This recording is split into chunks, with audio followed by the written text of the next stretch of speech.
Hi everybody, welcome back. This is Mandy and I wanted to do a quick video today on what is Cell Activator. Now most of you who watch my channel are like, we already know because you do blooms all the time.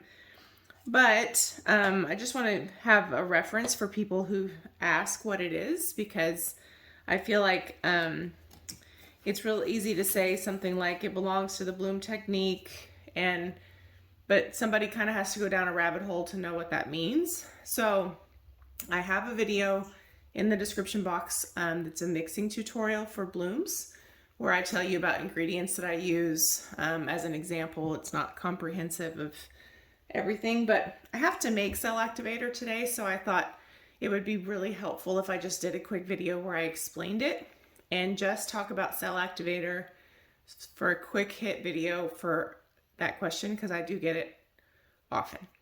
So the term Cell Activator usually is, when you hear it, it usually applies to the bloom technique. Now, a lot of people have taken kind of that concept and applied it to regular acrylic pouring by swiping with a similar mixture or using it in their mix.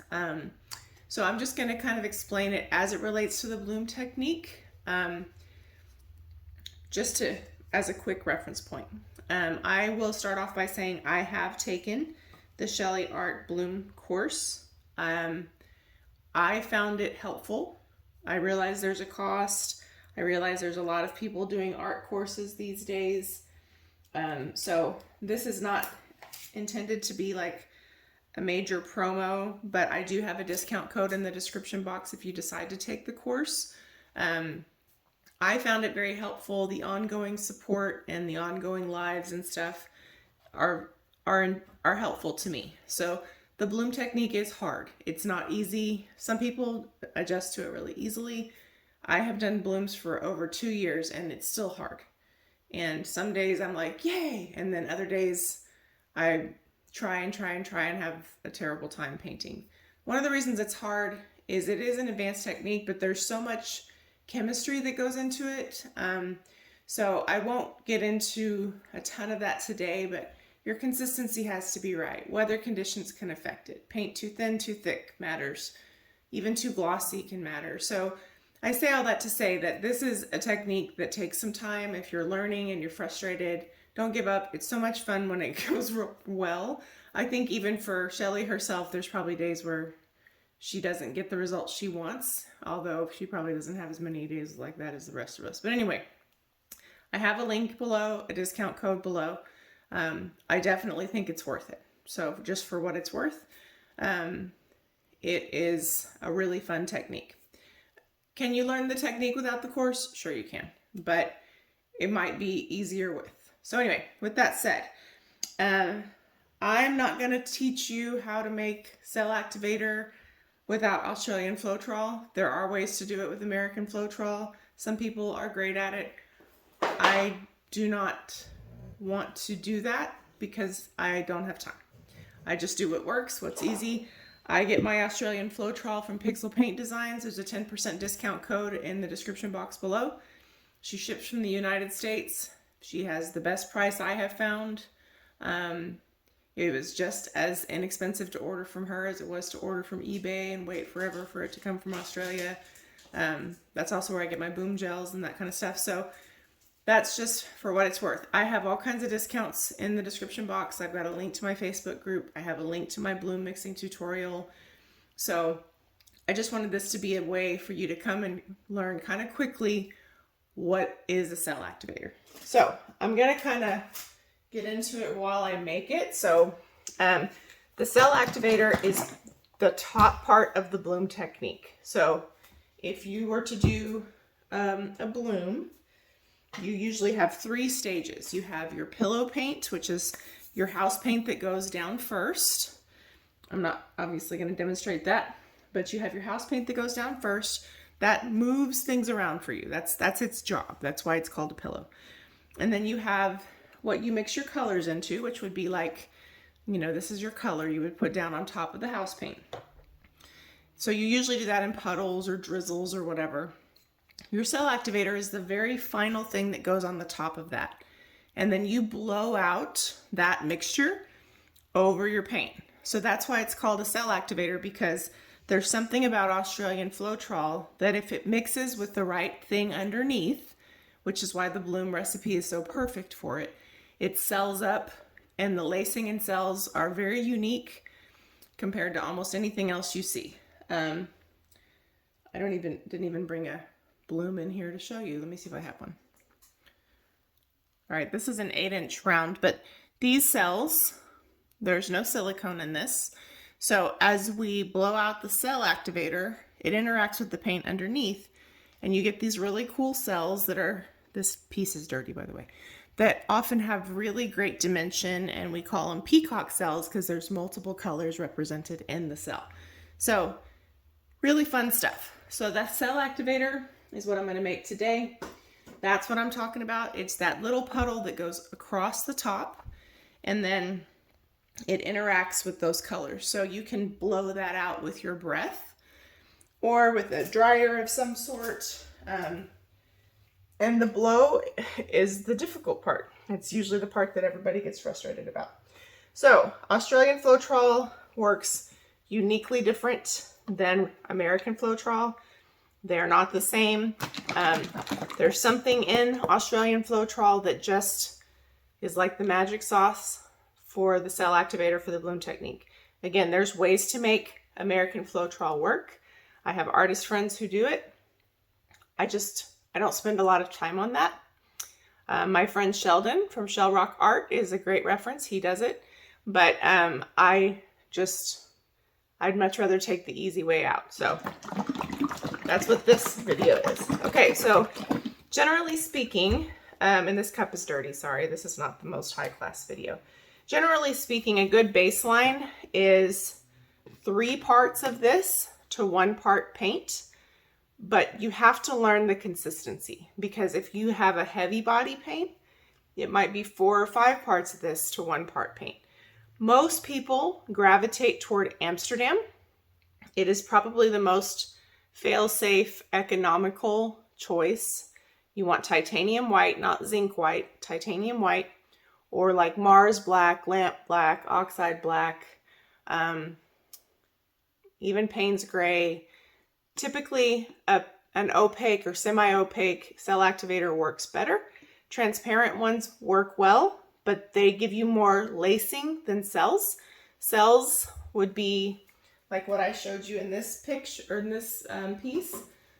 The dimension here, this was I think a white and a black. But these are cells. There's multiple colors represented. The lacing would be more like what you see out here by itself. So a transparent paint will give you more lacing than cells. Still works, still pretty. But anyway, let's get started. So I'm gonna go ahead and just kind of talk to you as I mix for the sake of this not being the longest video of your lifetime. I love doing cell activator with M-gram acrylic. It is more expensive. I like the cells better. They're usually smaller and more petite. So that's my preference. If I was starting off and I didn't want to spend a bunch of money, I would use this. But considering cell activator is a very small portion of what we do, I like it. So that's what I'm going to mix. I'm going to mix titanium white using that today. I need to stand on this stool so I know you can see me. So you want to make sure that this is shaken up very well. Now obviously this would be a more effective video if I showed you a bloom at the same time, but then it would be like just like any other video I do. So if you want to see blooms where I actually use a cell activator, just, you know, pick a video.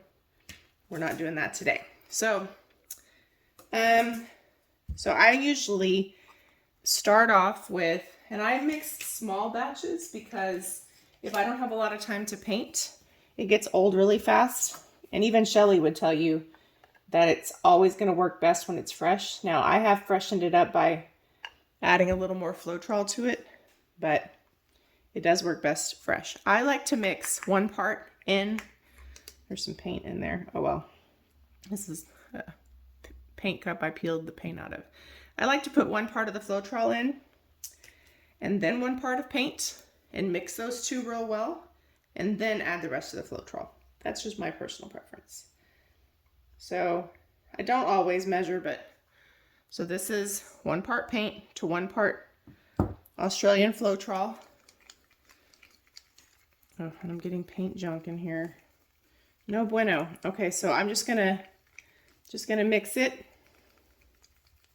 until that paint is dissolved, and then I add the other parts. To me, that helps you break down your paint faster and make sure that it gets mixed. You know, that may just be in my head, but that also allows you to see, like, if you have paint consistency challenges. Like, I have gotten tubes of paint before where, like, a bunch of sediment was in the front and the paint was, like, extraordinarily thick, and it was gritty and weird, and I don't know that I would have noticed that if I didn't mix it this way. So it's still pretty thick, but it's pretty well dissolved. M-Gram, actually all of my tube paints except for color art stuff, I get from Blick Art Supplies, and I have a link below. And if you shop through our link, it helps my channel. It doesn't give you any additional perks. I'm sorry, I wish it did. But that's probably my favorite art supply store, other than Color Art, of course. I use Color Art for all of my sparklies, and now the new Vivid Intense Fluid Acrylics. Those are so nice. Okay, so now I've got my other 2 parts in here. So this is kind of a baseline for me. From here, once I check my consistency, I should be good to either add a little bit more Floetrol, or even if I got it too watery, which is not the case, add a little bit more paint if I had to. The consistency, the best I can describe it, and some of it's a personal preference thing, but I find you get better, sturdier cells with kind of a thick cell activator. And when I say thick, I mean the consistency of like heavy whipping cream.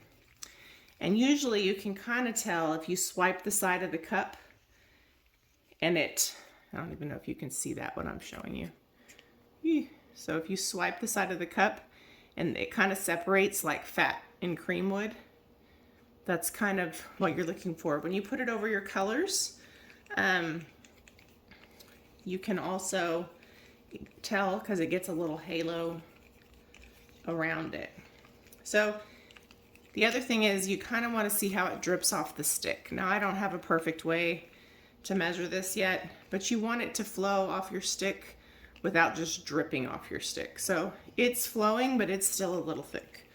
So at this point, I'm just going to add a smidge more. I could tell my paint was a little thicker than usual. So I'm probably at about 3.5 parts right now. Now, if your cell activator is too thick, it's tough to blow it out and it doesn't break up very easily.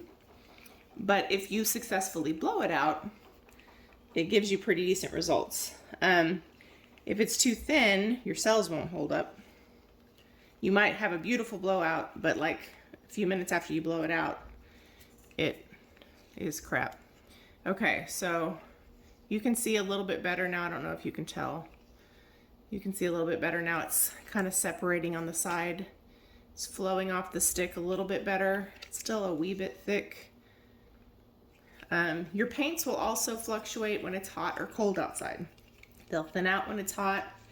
Sometimes you might have to mix your paints thicker when it's hot and thinner when it's cold. So, and they'll thicken up just if it gets cold in your house. So like there's a lot that goes into the bloom recipe. So I say all that to say it's a tough technique. It's worth learning. It's beautiful. There's nothing quite like it. You can do swipes with it. There's so many different things you can use the recipe for once you kind of get it down. And you don't even ever have to be good at blowing out blooms. Like, I'm a lot better at swipes than I am blooms. So, you know, you can do a lot of fun things with them. I used to be, when I first started paint pouring, I always wanted to have a beautiful swipe. And I had one that was all right. But I've had lots of them with blooms. And I find them a lot easier to do with the bloom recipe. This is about right. I don't know. I can't seem to show you what I'm talking about. It's about right, but it needs a smidge more. But anyway, that's how that's just a general overview of cell activators. You can use 2 cell activators at once. There's a lot of ways that can really enhance the effects in a bloom. You can use interference paints, like Amsterdam has a pearl line. I've used an Amsterdam pearl cell activator with a black cell activator before. Like, there's lots of things you can do that are kind of fun. For the sake of this video not being ancient long, I just wanted it to be brief, and this is about where we want it. So it's kind of flowing off the stick. But yeah, so this is just a pretty basic cell activator. So I just wanted to have a place where I could refer people that asked the question. So I didn't want anybody to ever think I was like not answering them, but if I were to answer all of those questions every time I get asked, that would be a lot of additional writing. So a video, lots easier. So hopefully this helped you guys. Again, my go-to for my white cell activator is this one. It's M gram, and I get it at Blick. But if you were new, or you really just want the most economical one, I would pick this one. But if you follow my channel, I do use different cell activators. I use Payne's Gray, sometimes I use black, sometimes I use 2 at the same time. But I just wanted a quick video to kind of explain what the heck cell activator is. Anyway, thanks for watching. Talk to you soon. Bye.